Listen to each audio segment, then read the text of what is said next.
Hey, we should live. Microphone looks good. We're back. Working on the Sixth Doctor and Ian Chesterton. And we have 145 non land cards still on the list. And we need to get that down to 60. So we have 85 more cuts to make before this deck is ready. And it is not going well as far as ease of cutting cards. Like, we should still be in the relatively easy part of this, and I've had to do sublists practically from the beginning in order to cut redundant cards, and it's still not um progressing very readily. I guess we should just start from the top and go through the list for a refresher real quick. See if there's anything that stands out to me as, yeah, I could probably actually cut that now that I'm looking at it. Kind of hoping that's what'll happen as we go through, because there are so many cards on this list that need to go, and a lot of them are unique. Like, if we cut this card, then there's not a redundant copy for it, or we're losing out on a lot of potential power by cutting the card. So um we could cut Vedalken Mastermind. He's very useful with the sagas though, so that way we can bounce them, recast them, copy them with Ian, copy them with the Doctor. So being able to put any permanent back in my hand for just 1 mana, and tapping him, unfortunately, but you know. Gonna pick up my thing and recast it every single turn until you stop me from doing that. Similar thing though with Cloudstone Curio. Whenever I cast a non-artifact, I can bounce one of my other permanents, but that does require me to have a saga that I can cast in order to bounce the other saga back to my hand. Once I have that, though, it shouldn't be too easy to bounce them back and forth and then get the copies going, so that way the copies are there to um, keep doing the effects of the saga while I keep resetting them, so that way we just keep cycling through. So maybe I don't need Mastermind if I'm running Curio. Upside to Mastermind is he can also bounce artifacts, which the Curio can't. So if I desperately need more mana, I can do things like bouncing a Gilded Lotus and recasting it. Especially if we have the Doctor out, because that actually nets me a mana. Or is mana neutral from activating the Vedalken in the same turn.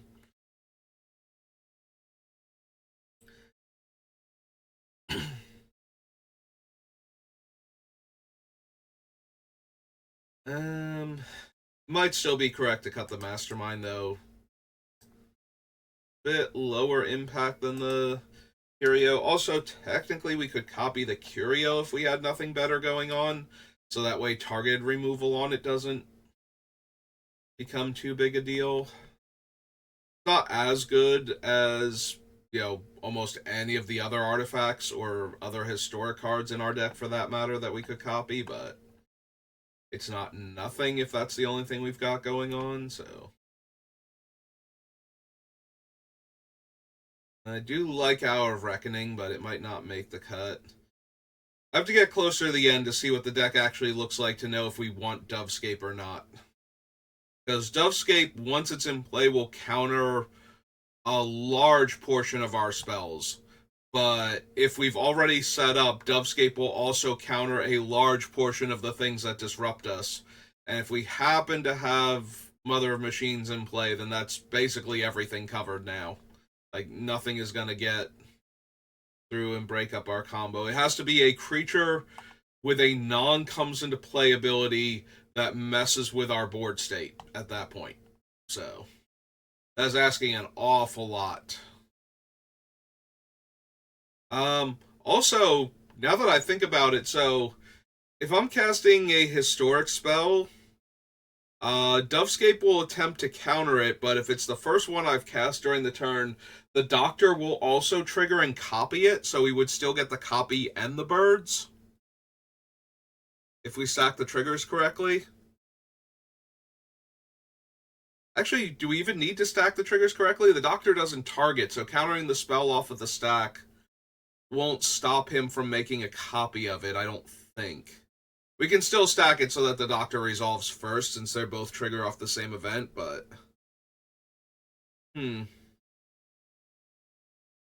Yeah, Dovescape might be even more powerful in this deck than I thought it was, and I thought it was pretty good to begin with, so... Clock spinning... Coalition Relic, we can close this big space gap there. Just looking at that, and it's distracting me. Clock spinning, we definitely want Coalition Relic, Pact of Negation.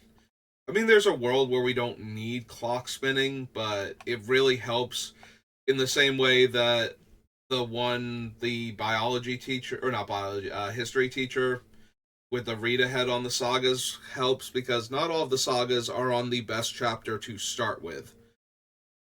So if we can advance to the important ones,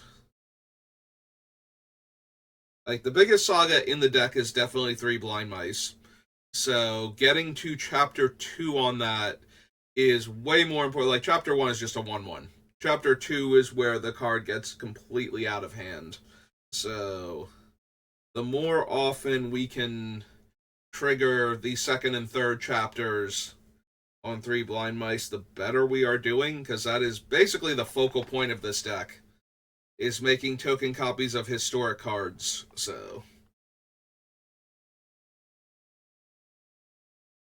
we might not need Riss. Riss only doubles creature tokens, which is still very powerful, but it's 6 mana. We need to get to that point, and the one thing I know about Riss from having him as a commander is that he dies a lot. Like, Riss is one of the most frequently killed cards I've ever seen in Commander, and the only reason he works in his own deck is he is so cheap and so useful to have on the board that he can die like 4 times in a game and still be castable and playable at that point at like 9 mana. So... but he's not going to get that benefit here. He's going to hit the table and he is going to die almost instantly. Most likely, because he dies to everything. He's a 1/1 with no protection abilities at all, and he's a very powerful utility card too. Like, you just start activating him and now you have more copies of all of your stuff, all of your creature stuff anyway, and that just gets way too out of hand for most players. So he usually does eat a removal spell almost immediately. When he's your commander, he usually tends to get swept away in wrath effects, or arbitrarily killed because they have like a 1 damage effect that they can throw somewhere.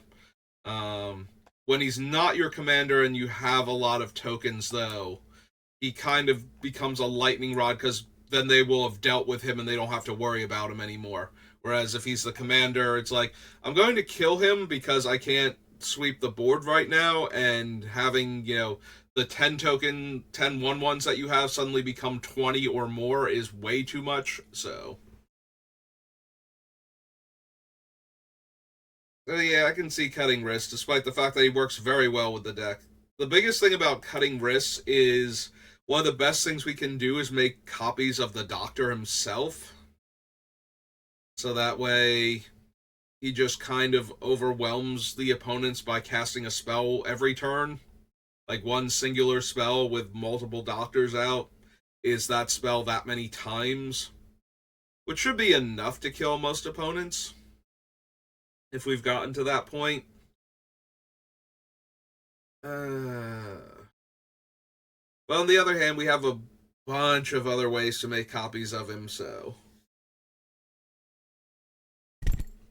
And Riss just makes more copies once we have copies.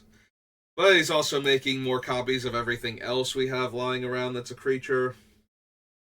If Riss wasn't limited to creatures, I wouldn't even consider cutting him. He'd be way too strong in this deck to ever cut. Since he is restricted to creatures, though, and some of the other effects aren't, and he does have to tap to do his thing, and he's very vulnerable, and I desperately need cuts. Like, I can talk myself into cutting him from this deck, but it's not great to cut him, I don't think. I think it's just okay. But we have so many other things going on right now that I don't want to, but I think I have to. Hmm. That's true. We do have Karn. Maybe I can cut the duplicate. Like, 2 Karns will exile the same number of creatures, but can also hit other permanents. I need to make room, so... Like, the biggest argument for duplicate is that when I cast him as my first historic card, I can actually exile 2 creatures, but the same is true for Karn, and he's more versatile.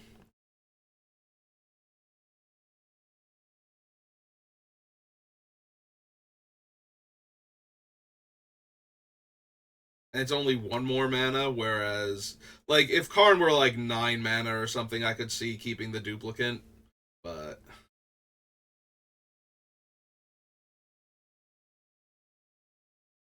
Where was I? We're up here.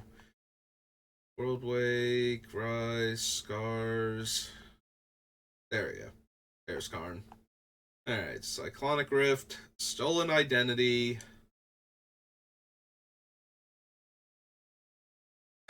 We have other things that will make token copies of my creatures. And I don't have a ton of evasive creatures to guarantee getting through with the Stolen Identity creature. And it's 6 mana. Yeah. Like, duplication is only 4. The Splendid duplication or whatever it is, the thing from Streets of New Capenna Commander, is also 6 mana, but it just makes a token copy every turn. Although that one does have to survive a turn cycle, where this one just gives you the token immediately, but it's only also, again, only a creature, and it doesn't ignore the legend rule on its own, so we have to bypass that as well. Come to think of it, I don't think I've gotten a response from Cranial Insertion on whether or not Marit and Sakashima work the way I want them to with the Doctor. So, to double check my inbox. Alana Blossoms. We probably don't actually need Ugin. Like, he's really strong, but we also have a lot of permanents with colors in them that he would get rid of for his -X.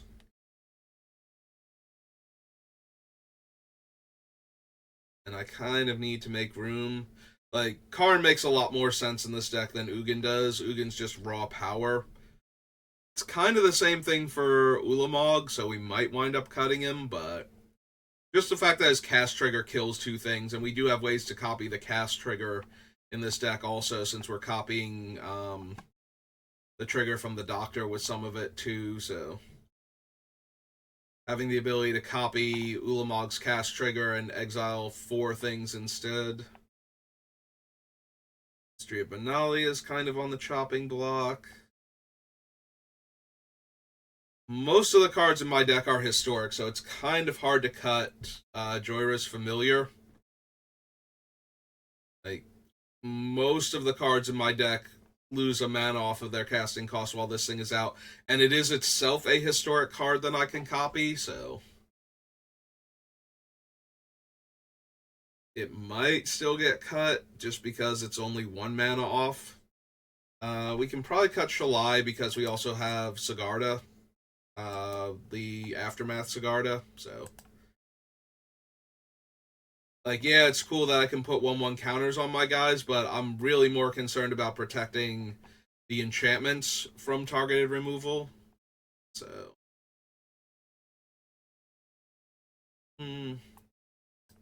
probably don't need Dance of the Manse. We have Brilliant Restoration and um, what's its name? Replenish. And the only real upside to Dance, and I'm already actively cutting cards that would go with it, is the ability to animate the cards that I bring back so that I can make more copies of them. But we're already cutting Risk, we're already cutting Stolen Identity, so I feel like that argument doesn't hold because we're more likely to cut any other ways to copy only creatures. So, um, Oko's just raw power, and that's fine in the deck. Like, being able to turn multiple things into Elks just to stop them from doing their cool thing, probably good enough. Isaga's Chariot copies any token. Search can get my 2 out of 3 types of historic cards and being able to tutor up legendary cards and sagas.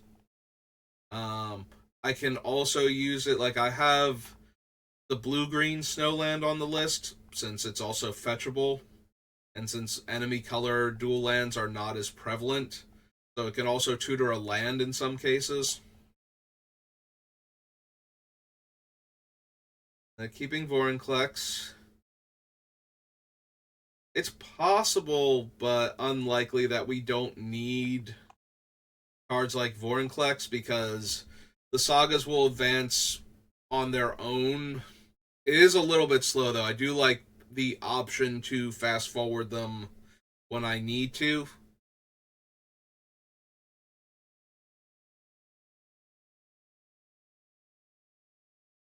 Yeah, I really like having that option, but at the same time, it might not be necessary. The other upside is that the planeswalkers that I'm running, I believe all of them can ultimate if I have Vorinclex out or Doubling Season right now. I don't think there's any of them that we can't just do their ultimates immediately. And that is actually very helpful with most of them. Jingataxis is kind of like the Doctor, especially when he's copying artifacts specifically. Past that, he does counter opponents' spells also. Like, he makes it that much harder for opponents to do things. Like, yes, they can team up to get one of their spells countered so that the important one resolves and probably wipes all of the stuff, or at least makes me use one of my counter spells. But at the same time, 7 mana? I might wind up cutting Progress Tyrant. Satsuki lets me speed read, and when she dies, I can actually bring a saga back. So, also, she is herself a legendary creature, so we might be able to make multiple copies of her to both speed up our sagas, but also get multiple ones back if they get wiped. So, we already have Ulamog, we already have um, Karn, so I think we can cut the Cityscape Leveler as the worst one of the group. It's more expensive than Karn and less impactful than Ulamog, so.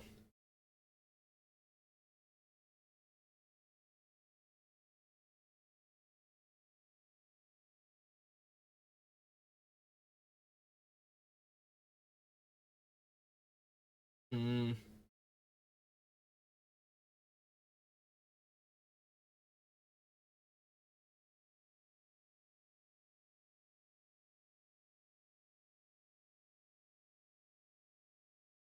I'm debating the Blade of Shared Souls. So the original copies are all going to come in as 2/2s, and only the one is going to become whatever I'm choosing. Because they all come in as 2/2s and then become copies of the thing. Once it's a copy of the thing, though, copying it becomes a copy of the thing that it's copying. But yeah, the original tokens don't copy my creature more the way something like Vile Duplication would.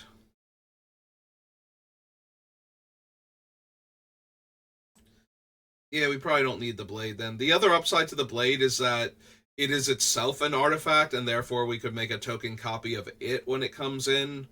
And both of my things that, have the blade attached to them would then become copies of whatever I wanted to, but so it is still possible to make multiple copies of something with the Blade of Shared Souls, but it's a bit weaker than some of the other options I have.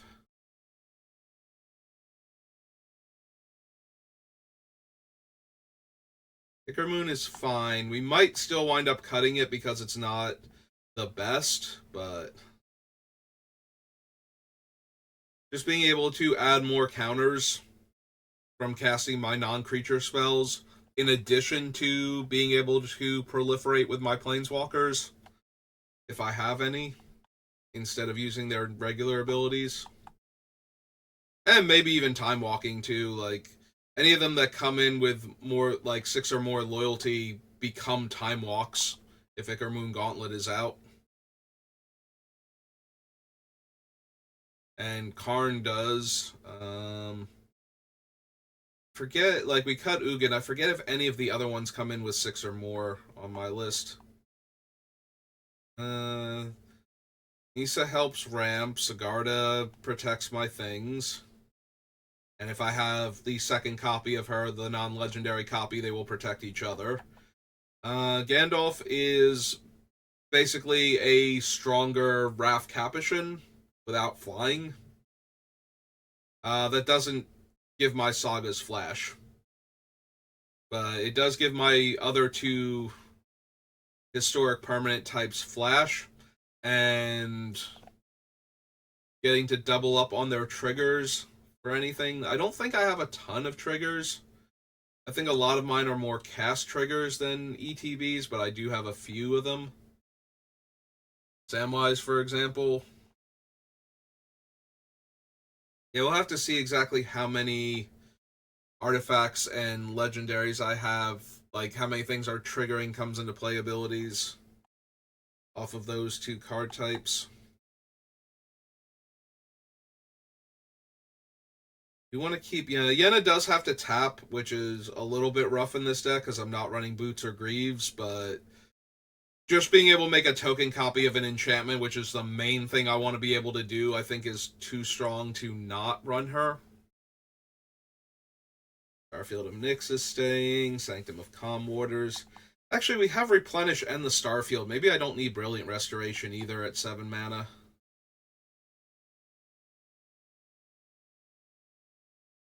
Sanctums are both really strong with the Doctor.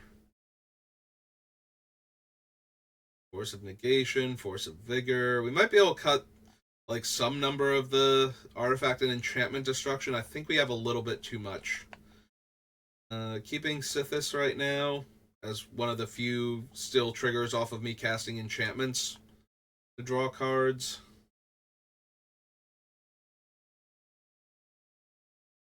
Kitten is decent, but we have the other cards that are letting me recycle the sagas, so probably afford to cut it. Jaheira is way too much mana when the deck is kind of working.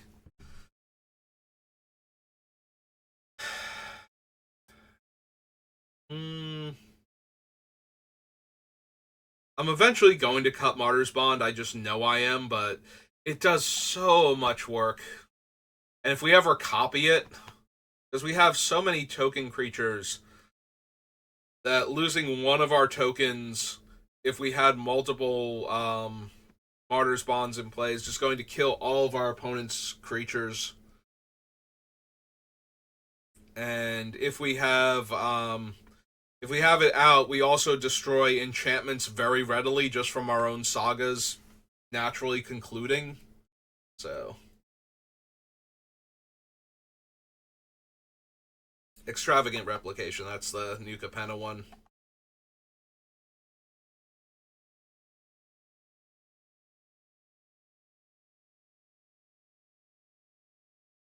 What's the exact wording on the Peregrine Dynamo?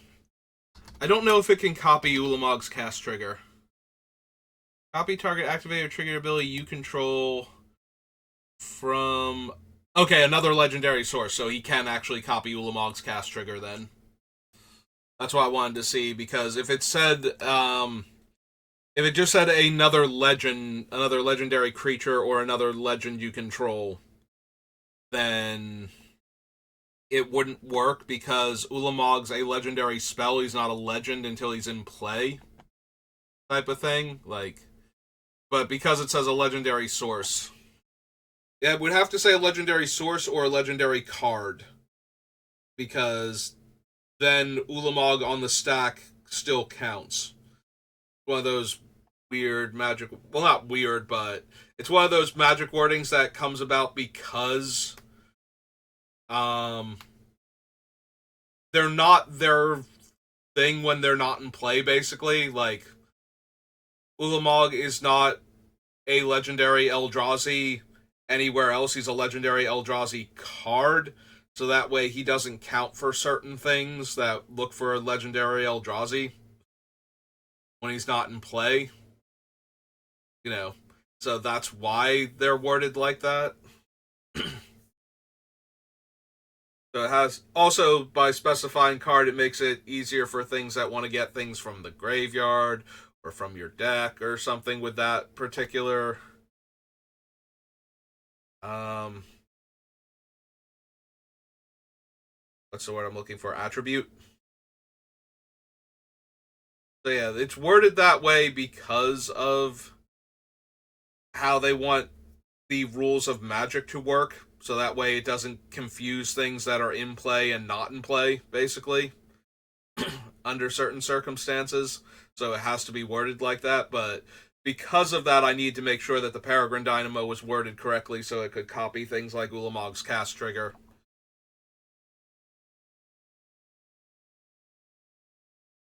Um, yeah, the Autumn Soldier is still potentially. It makes non legendary artifact copies of my creatures, so just by existing, it does that, regardless of whether or not I can make use of the myriad ones.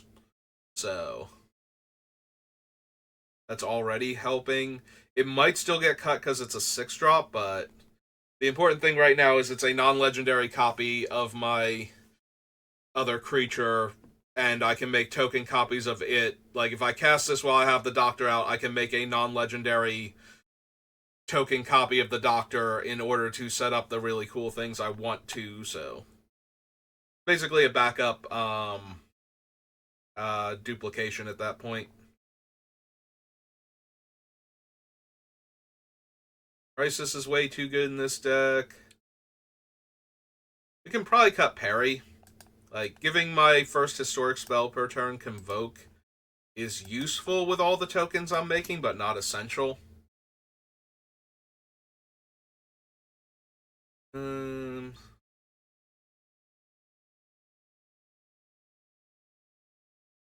I suppose we don't need Dutiful Replicator, because if we're copying the Dutiful Replicator, then we can already copy the other thing most of the time anyway. So it doesn't help much to have the Replicator. Like, when we originally cast it and make the token copy of it, yes, we get to make 2 token copies of one of my other things, assuming I can pay 2 for it, which I should be able to at that point. But it's not super helping after that, because if we can make another copy of Dutiful Replicator, we can almost definitely make another copy of the thing I wanted to copy in the first place. This is one of the ones where risks would be more helpful, because making copies of Dutiful Replicator would allow me to make copies of non-creature tokens, but again, we're cutting most of the things that fall into that category to make room, so probably cut the Dutiful Replicator. Alright, let's see how many cards I cut. We'll copy the Mana Crypt. Mana Crypt says it's number 13, so there's 12 cards cut, which brings us down to 132. Alright, we did manage to cut a bunch of cards doing that, so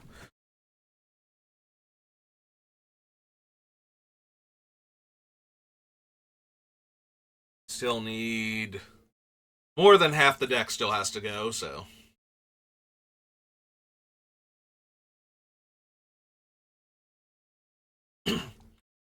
Alright, I don't think we need a lay when we have... oops, not copy. There we go, fixed it.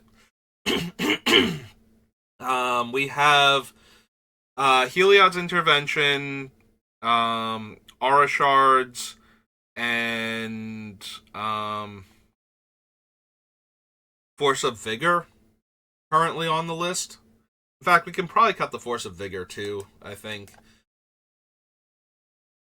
We have a handful of other cards that can destroy artifacts and enchantments on the list anyway, so like as secondary effects, like they can either destroy multiple card types, or there are things like Woodfall Primus that can destroy things when they come in, or Karn being able to exile things. So we have plenty of ways to remove a problematic artifact or enchantment, so we'll take those two off the list.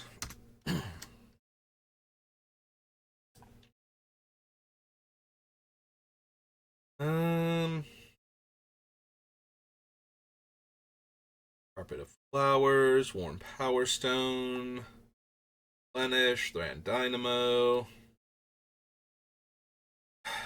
We have Replenish, we have Restoration. Yeah, we can probably cut Hana. I thought she was going to make it, but I think we have enough other cards that are doing the same thing that we don't need her. And she has to tap to do it, so the more creatures I can eliminate that have tap-activated abilities when I'm not running Boots and Greaves, I think the better I'm doing. They either have to keep generating value every turn that they stay in play, or they have to be something I can get the value out of immediately. Otherwise, they are very likely going to die, and I'm not going to get anything out of them, so... Like, I guess the same is true for the ones that have to make it to, like, my next upkeep or something, so the effect has to be a lot stronger than spending 3 mana to rebuy one of my artifacts or enchantments so that I can recast it. It's not bad by any means, like, Hana is perfectly serviceable in the deck, but we have so much else that I'm trying to cram in here that I don't think I have room for her also. And she does have to live, is the biggest issue. We have to make it all the way to my next turn. Also, she's not, with the 3 mana to activate, she's not that great to have copies of. Like, if she were upkeep, I get a dead artifact or enchantment back to my hand. That might be more worthwhile at that point. Disallow, Heroic Intervention, Anointed Procession, The History of Benalia, Joyrist Familiar, Karn's Temporal Sundering. I like this just because it is a legendary sorcery and therefore would get copied by the Doctor.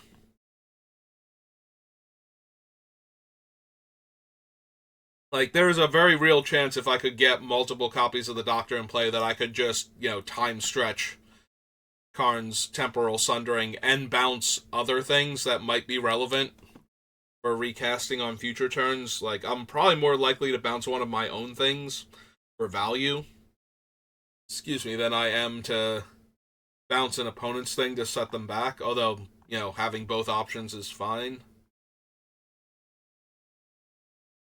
Do you want Conquer's Death? Do you want Best the Sea God? Storm Engine's too strong in this deck, I feel like. It's very mana intensive, but the entire deck is very mana intensive, and just being able to copy things an additional time is usually going to be something I'm interested in. Especially since it's another way to make token copies of permanents.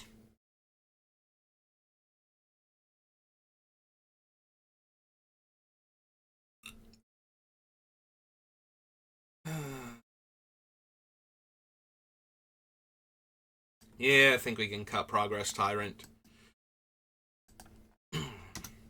He's doing what my commander is already doing half the time, or like a quarter of the time.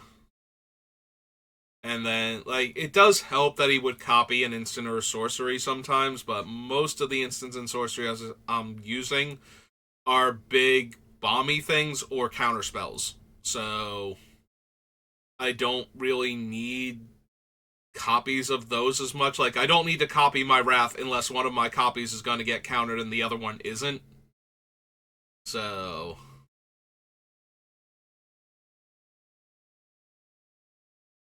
like, yeah, it would help, and it would be another Doctor, and there's like another similar effect to the Doctor, especially if we're casting artifacts. But I think he's just too, like, by the time we're casting him, we don't need him. Actually, we also have Loran. I forgot about Loran and the fact that I could copy her to destroy multiple artifacts and enchantments. Yeah, artifacts and enchantments are just doomed against this deck to begin with what I currently have. We have Crucible of Worlds.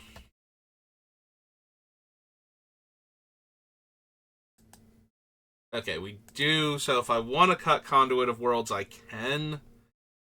Conduit's still potentially very powerful, though. Like, just being able to cast the spell. Because if I'm copying the things that I'm casting, and I'm spending all of my mana to replicate them, then it doesn't matter that I can only cast the one spell a lot of the time for that turn. Like, it's the only spell I want to cast.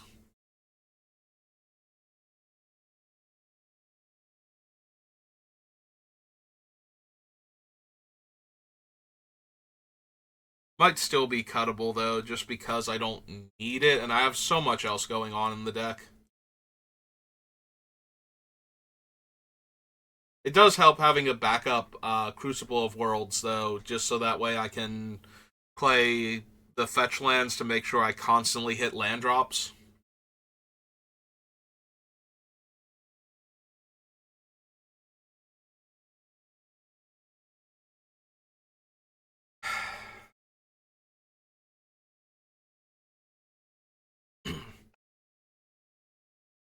Alright, real quick. Come up here. We'll get rid of these two. So we're at 128. Clear all. Alright, give me my Planeswalkers. Tezzeret starts on 4. Elspeth's on 4. Karn is on 6. Oko's on 4. It's the Gauntlet.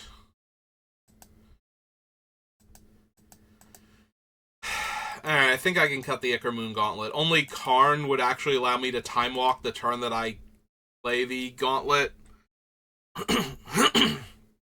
If doubling, or the turn that I play Karn if doubling season is out. So, while it does help get through the sagas faster, I also need to be able to cast other spells, and there are going to be times where I just want to cast, like, the saga 5 times or something, and just spend all of my mana doing that. 5 times is unlikely. 3 times, maybe. 3 times is reasonable for some of them. So we get rid of the Ichor Moon.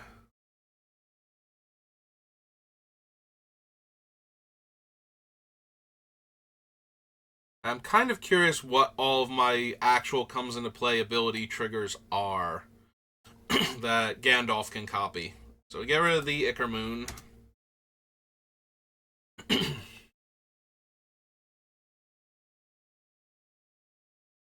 Alright. None of those. Tutor, Argothian Enchantress. No. Power Stone.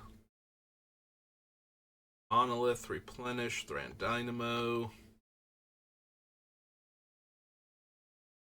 Aura Shards would trigger again if I put a legendary creature into play. Gandalf. Cast trigger. We do get 2 lands with Sad Robot. That's 2. Nothing for Azusa, Honden. Oh, I'm sorry. The Honden would trigger the Eidolon of Blossoms because it would be a constellation triggering off of a legendary enchantment coming in, so that would work.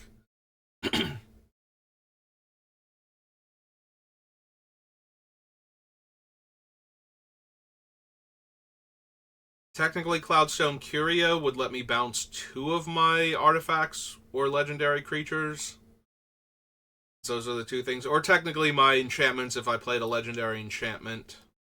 Oh, right, but I can't bounce artifacts with it, so only my legendary creatures, and most of them are not comes into play abilities, which is why I'm checking for Gandalf to see what other things I have that will trigger off of them. Dovescape is a cast trigger. Mirror Entity. Woodfall Primus isn't legendary. Tezzeret.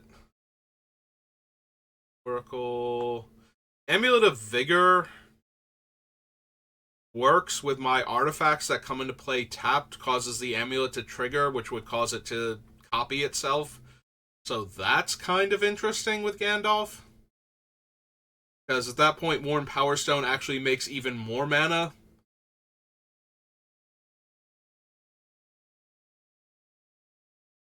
Metamorph would be an artifact regardless of what it's copying.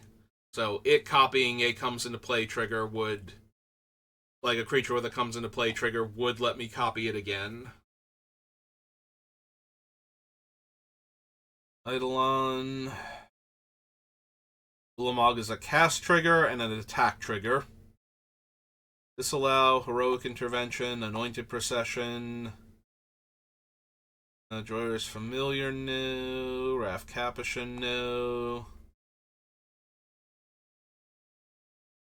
Nothing for Oko coming in. Firemine's Vessel has the same benefit as Worn Power Stone with the amulet. Um,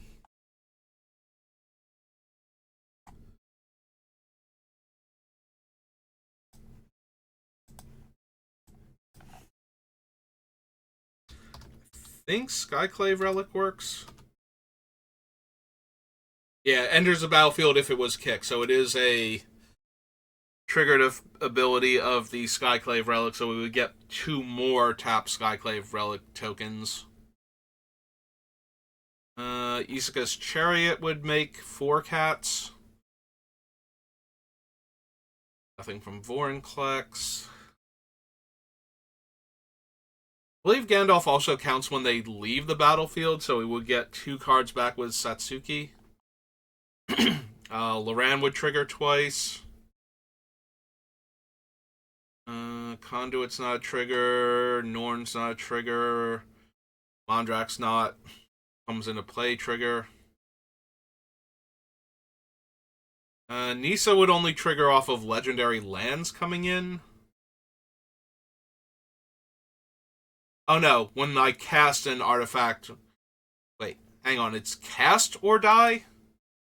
Is Gandalf cast or die? Because that is. Did I do that properly? Gandalf the White.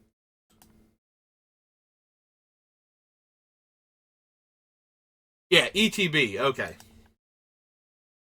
I'm misreading him.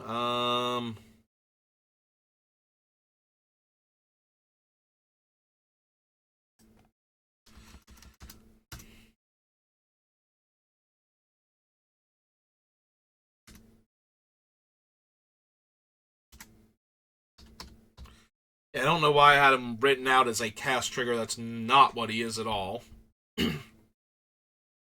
Alright, so I was looking at it correctly up until this point, so.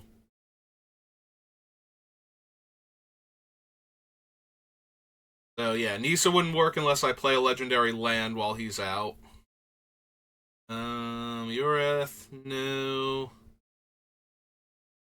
Samwise would make an extra food when my legend enters the battlefield. Um,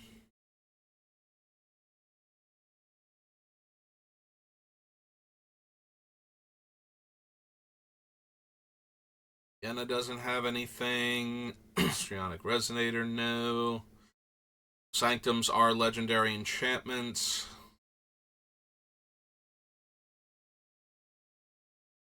Timeless Witness, Arenicus, Jaheira. What triggers Martyr's Bond a second time for them leaving the battlefield?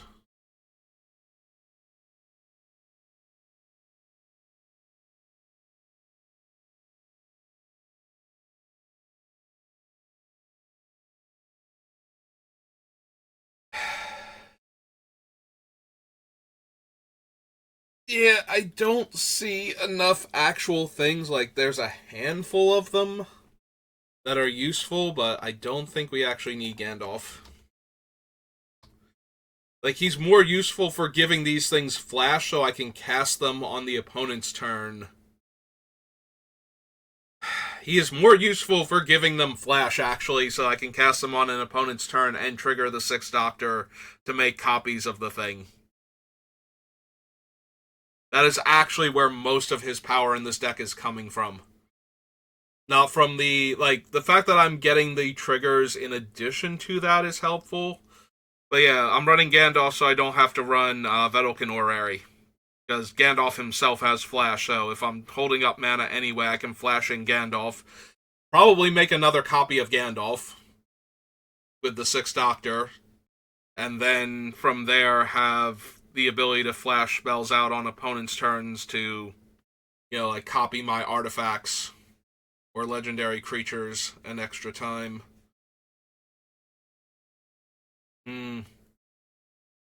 Alright, so just for the Uzi thing, just for the ability to copy my ETB and death triggers on my artifacts and legends, Gandalf is not worth it. The fact that he gives them flash, though, pushes him back up into usability, I think. Alright, so we cut the Ichor Moon Gauntlet. If I already cut it twice and forgot to clear it off, we'll figure that out when I'm down to like 70 or 80 cards or something. I'll do a recount. Because I always have to do that anyway. Usually mess up a little bit somewhere while doing this.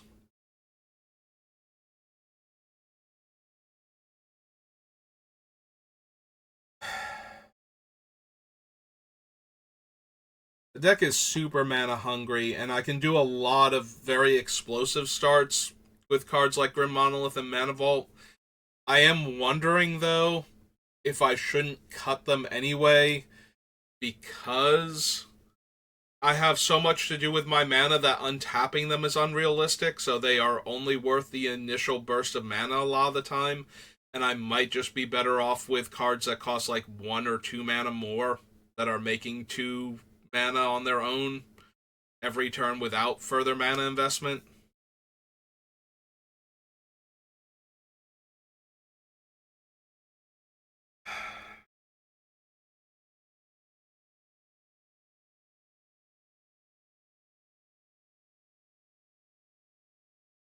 Like, they are capable of producing so much extra mana early on. And the turns where I don't actually have anything to do, I can pay to untap them.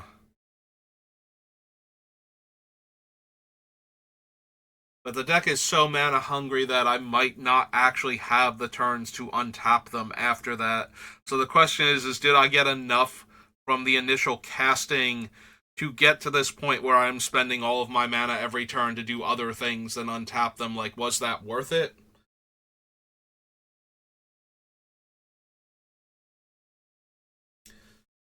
I think the answer is still yes, but I also think they're a lot less powerful than I'm giving them credit for compared to some of our other mana sources.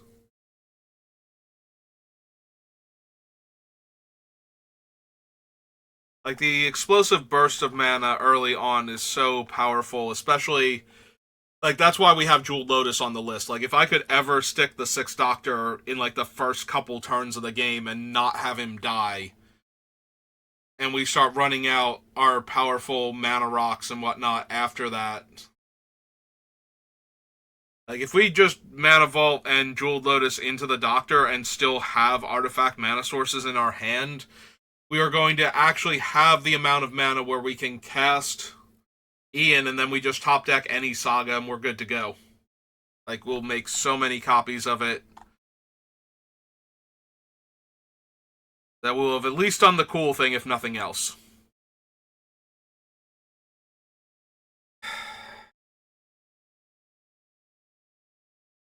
Alright. So there's a part of me that wonders if I want to cut Azusa and like the Karu lands and then Amulet of Vigor, because Amulet of Vigor's biggest thing is that I have the Karu lands and ways to play additional lands, and it is itself an artifact, so if I ever copy it, then playing a bounce land is worth 4 mana just for playing it, even if I bounce the bounce land itself back to my hand. So,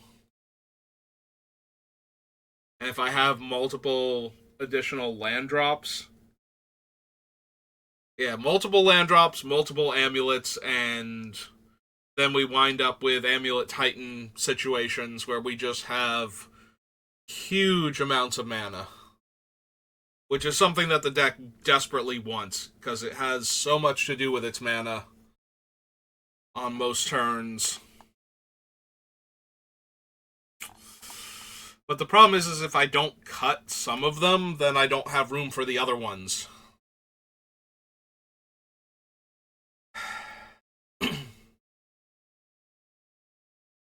I can probably cut Eternal Witness. We have the Eternalized Witness. I like to call the one that I can never remember the name of from Modern Horizons. And the fact that it's not called Eternalized Witness is still kind of disappointing to me. It's an Eternal Witness with Eternalize. But we have multiple other ways to get our cards back. I don't think we need both. And the fact that the other one can turn itself into a token on its own to then set up everything else that cares about tokens just means that we're skipping a step, basically. We don't need to figure out a way to copy the Eternal Witness while it's already in play in order to set this all up. The other one just, no, I can turn myself into a token eventually on my own. So we can probably cut Eternal Witness.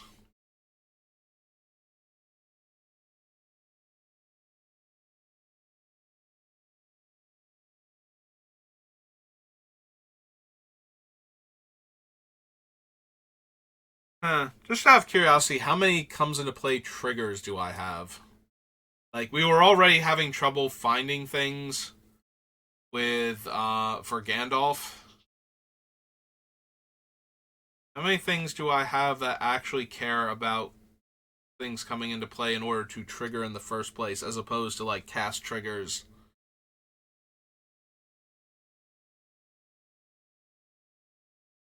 Right, that was a cast trigger.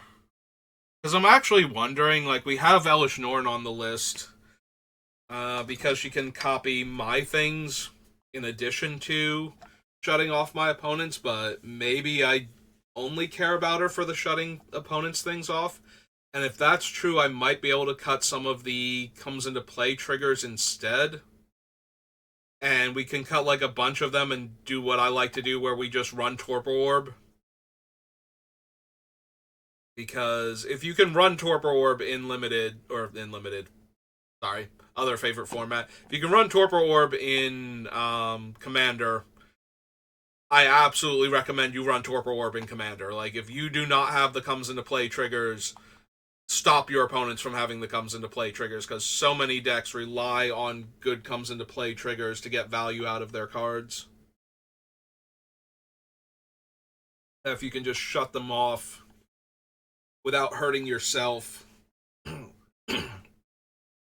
think you're way, way ahead at that point.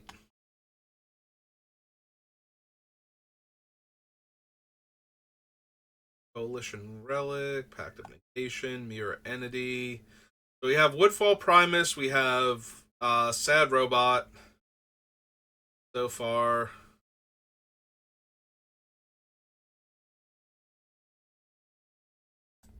Torpor Orb affects artifacts, right? Like trigger abilities of artifacts.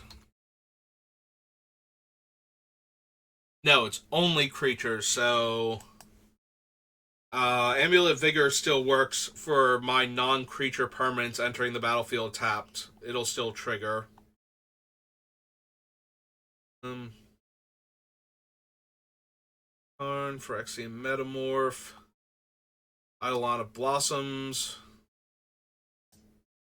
Which, yeah, even the Eidolon's not affected. So the Eidolon won't draw me a card itself from coming into play if I have Torpor Orb out.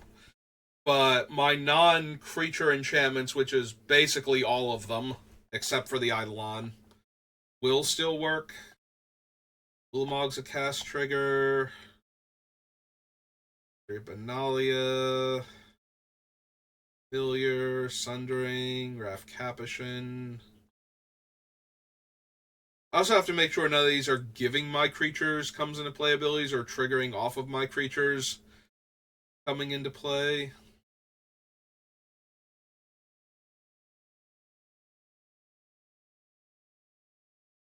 Because Chariot still works.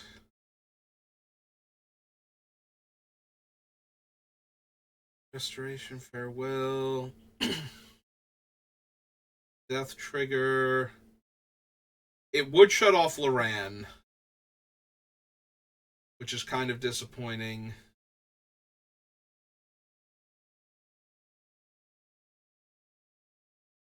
Oh, it would also shut off the Aura Shards. Okay.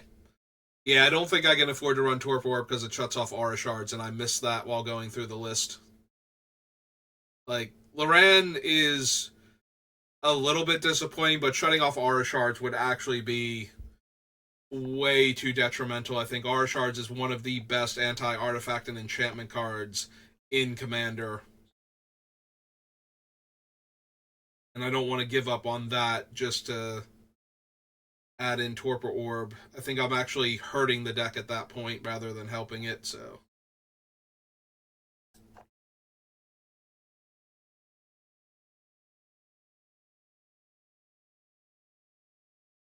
Because we don't have a ton of comes into play abilities, but I think that one's way too strong to justify cutting. Like if I have to cut that, then I need a bunch of other artifact and enchantment things. Oh, that's true. We also would cut off Astral Dragon, who is potentially game winning in and of itself, so.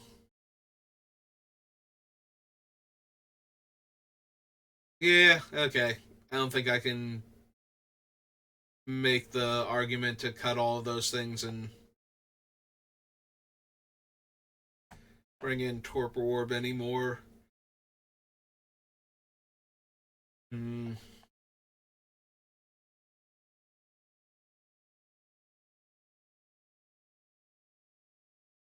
Alright, we will cut the Eternal Witness, though, down to 125. And we are at the hour mark, and I'm starting to slow down in how fast I'm cutting things, so I think we're good to call it there. So I'll play a little bit of like standard to do my dailies if you're watching now, but this is gonna finish the work on the commander deck for today. So thank you for watching, and I will see you next time. Good rest of your day.